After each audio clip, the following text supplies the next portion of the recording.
प्रकृति के वास्तविक रूप को देखकर तो यही अंदाजा लगाया जा सकता है कि मनुष्य के बस में कुछ भी नहीं है। जो भी विधाता ने, ईश्वर ने, भगवान ने तैयार किया है, ठीक उसी के अनुरूप पूरी प्रकृति संचालित हो रही है और उन विधाता के हाथों में ही उसका संचालन है। मनुष्य तो केवल एक कठपुतली मात्र है। जैसे उस कठपुतली को विधाता नचाएंगे, ठीक वैसे ही उसे नाचना होगा। हंसकर नाचेगी तो नाचना होगा और यदि रोकर नाचेगी तब भी उसे नाचना होगा।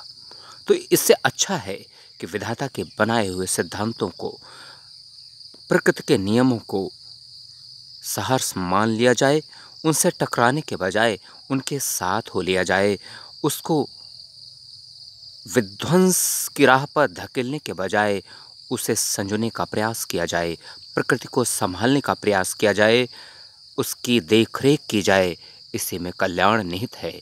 और यदि देखरेख नहीं की गई, यदि उसको संवारने का कार्य नहीं किया गया, तो निश्चित रूप से प्रकृति का वह भयावह रूप अक्सर सामने आता है जो पूरी दुनिया को बेबस कर देता है।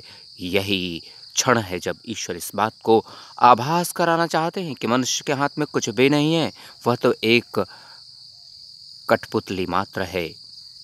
यदि मनुष्य अपने आप को सब कुछ मानने लगा, मनुष्य अपने आप को ही विधाता मानने लगेगा, तो निश्चित रूप से उस प्रकृति के माध्यम से वो विधाता इस बात का भी एहसास कराते रहेंगे, कराते रहे हैं, कराते रह रहे हैं और कराते रहेंगे कि मनुष्य कुछ भी नहीं है, मनुष्य तो केवल एक कठपुतली मात्र है। जिस दिन मनुष्य अपने आप को सब कुछ मानने लगेगा, जब उसे लगने लगेगा मैं ही सब कुछ हूँ, तब तब प्रकृति विनाश का रूप लेकर मनुष्य को यह संदेश देती रही है, दे रही है और देती रहेगी। इसलिए इस बात को मानना और समझना जरूरी है।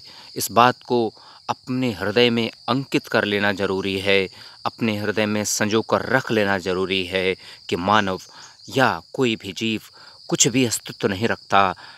यह सब नश्वर है, क्षणभंगुर है। यदि सत्य है, शाश्वत है, तो केवल ईश्वर और सत्य।